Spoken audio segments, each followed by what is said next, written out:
Welcome back, guys. Just finishing up putting away some stuff. Something we're going to be doing is... What time is it? This episode we're going to be working outside again. Where's the sun? It's not setting. Okay, good.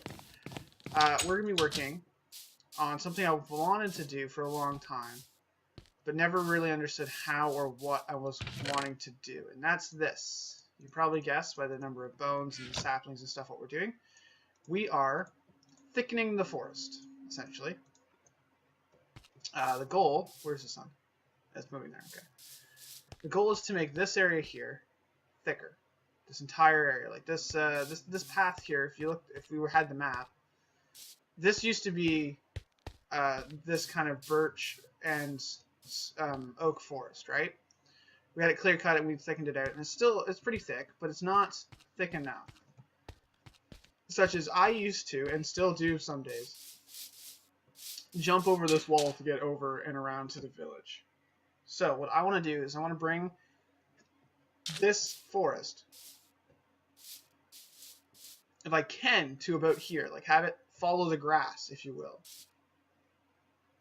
And the only way to do that would be by doing stuff like this and just bone mealing the crap out of it. And that's what we're going to be doing today. So we're going to be trying to make it so that the forest itself is thick enough that we don't want to necessarily come through it. Does that make sense? Makes sense to me. No. Is that going to grow there? Yeah. Okay, so we want to thicken the forest. So not for two reasons. One, that way we don't see the whole village all the time. And two, so that it gives us this natural barrier. Now, obviously, we don't want to go too close to the wall because we don't want to have anything super hanging over. And we have the path, obviously, that we've changed to go this way.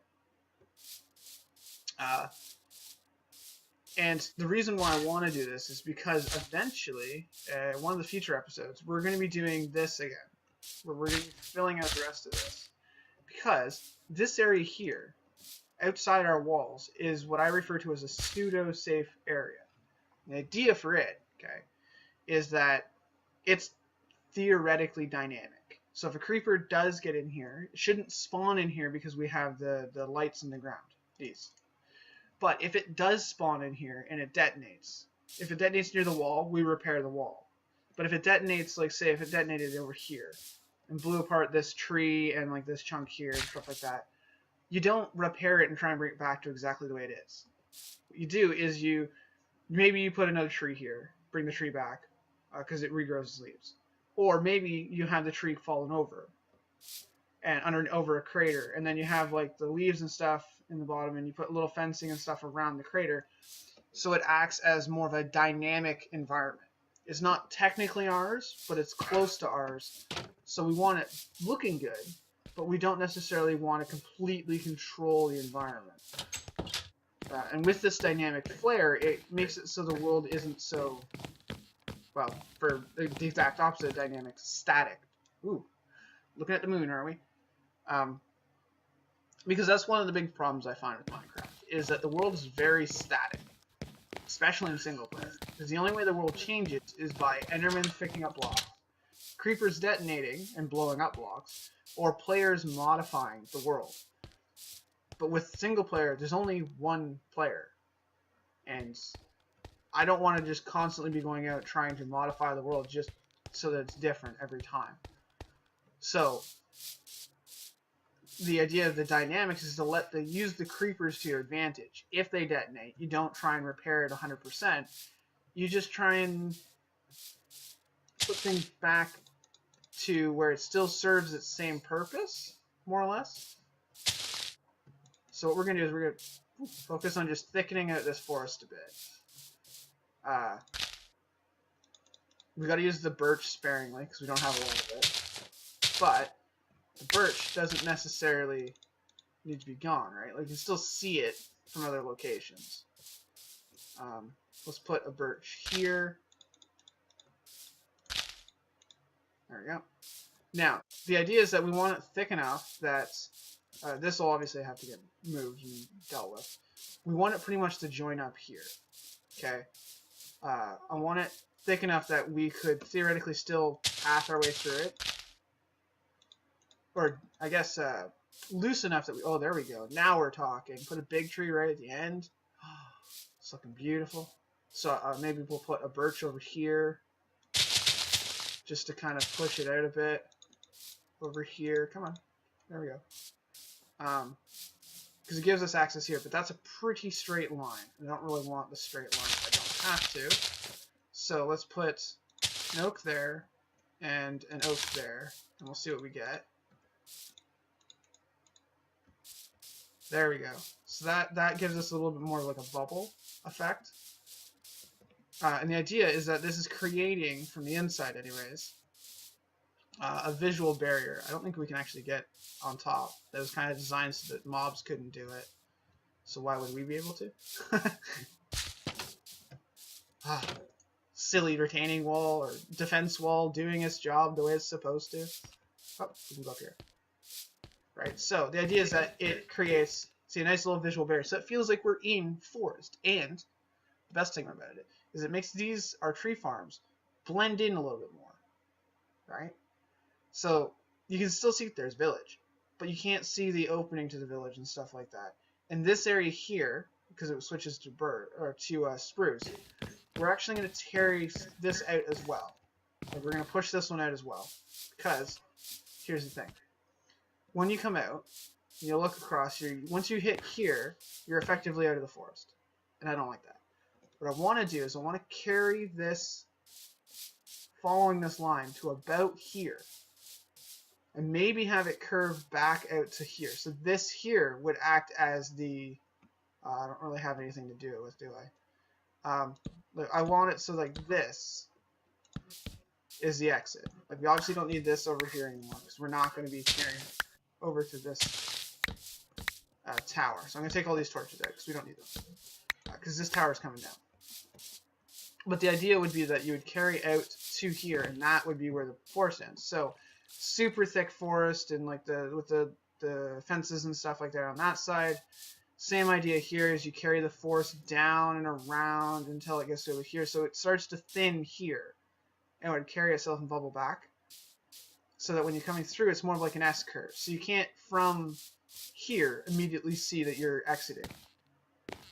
The idea would be that you would come to here and be like, okay, there's a path that goes that way and there's a path that goes that way. Like this one here, you can see that it leads out to something. Because it's a path. But this one here, you can see, oh, it goes right to the plane. And with it built properly, we could have it so it S-curves around in this little pathway, and then leads out to, oh, that leads to the plains. Okay. Now, like this one here, I just wanted the dead stop. I might have some sort of light post on either side to identify that this is the end of the line. You're now exiting the forest. But other than that, I don't want anything. Now, we've been very careful to keep the birch on one side, the spruce on one side, and everything else on the other. I actually want to cross them over a bit. Especially right here. I want to put a couple spruce mixed into these trees, so it looks like the forests aren't so separate. Right? Because right now it looks like they're very much spruce on one side, everything else on the other. You know, it's very separatist. No. I know there's a term for it. I don't think separatist is the right, but you never know. It's not all that important. I can't remember what it's called, but effectively, I want to bring some spruce across. So let's put spruce here, okay? Just to come on, there we go. Just to carry one over. I don't want it to go super far that way, right? And then we'll carry like a spruce. We'll put spruce over here because it's near this near the exit anyways. Come on, there it is. And then we can put another spruce, like maybe back over here. There, like so. And then the rest of it can be the oak and birch, right? So we can bring the oak and birch out. So we need trees right around this area. Although we could incorporate this pond as part of like a feature, like just have it more open near the pond, so you can see that there's a pond there. That's a possibility.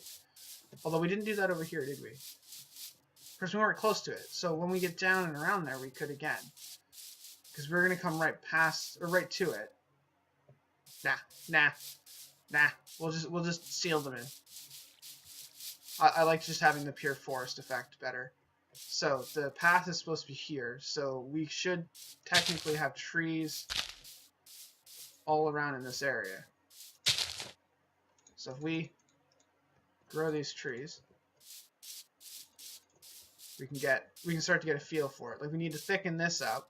So we need to put another tree out here maybe. Right there. Just to help that out. That looks a little weird. So we might put a trunk all the way down. But we can also put other things in here, right? Like we still don't have a birch in here. If we break that, we might be able to put a birch there. No, not two, just one. Can we get to grow? Yeah. You see that thickens it up a bit. And again, we still have the fencing and stuff to go along the lines here. And we need to make it a little bit thicker. Like this area, because of this water, is a little bit annoying. What? Did you share a baby zombie? Why did I hear a baby zombie? Oh, is there a baby zombie on top of this? Because this is right near the thing? Oh, this is right underneath the, right above the ravine. Oh, okay. So we'll put some trees along here just to thicken this up again. Come on. Come on. There we go. You inside it? Nope. Like that. That one will be. Alright, so that it creates the visual barrier. That's what we're looking for, right? Is we want to keep that visual barrier there so it looks like trees. So we need one up here because this is like a clearing here. We can't have that. So let's put another oak. Put that one in there so it creates a little bit more of the tree trunk visual barriers, right? Now, obviously, when it comes to dealing with massive high encoding, because the game loves me, see, it's already making it feel more forested. You don't realize that this is a direct exit right away. And there's still this area here we have to deal with. So let's put a birch, say, right close to the path. Right there. Like so, and then we can put another oak over here somewhere. Say there. Come on.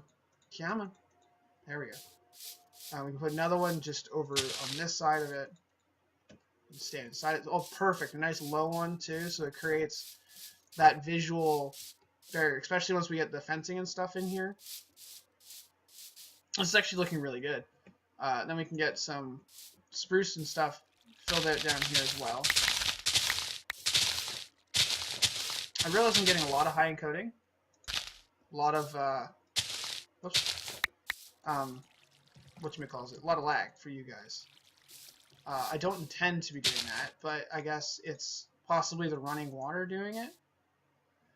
Not entirely sure. It could just be that we're getting close to mountains again, and then that's lagging us out. So we need to bring the forest out a little bit further. So we can put like one here. Come on. There we go. Because that acts as like one of the barriers, and then here's the other barriers. So we can fill in the rest of this with other stuff, and that'll be fine. Kind of want to put something just right out here. Just to act as that last, there we go, last line of defense, if you will. So we come out, there we go. See, now we're all talking. Now, we obviously need more over here. And we'll obviously regrass as well. As we're going through, we'll be regrassing the area. Just as an extra little visual barrier. See, there we go. Now we're talking. Like, that looks like a lot better. Right? It feels thicker, more foresty. We feel like we're more in the forest. And then, of course, we still have the lighting and stuff we're going to be doing in the forest as well. Like, the path has its light, but I also want to put the light sources behind and stuff so it's sealed up and everything. But that feels much better. Now, if we look at the map, we can actually get a pretty good view of it. If we go down to the map and pull that off the wall, I guess we'll have to do that in order to update it. Let's see, there we are. Yeah, see, now we're talking. Like, look at that. The path comes out and meanders along that way and exits there. And we'll do the same thing. Like, this is super thick forest because we planted it. But this isn't. So we'll be placing other ones in there to get that one super thick as well. I like it. And then we'll have the pathing through it. Like, we know the pathing comes out to here. So we'll have it come out there. And this actually looks good. It's nice, more or less organic form. Especially if we dip this, leave that, and then just thicken it. It looks good. I like it. But anyways, that's going to be today's episode. So yeah, I'll see you when I see you, and I apologize for the train that you can probably hear in the background.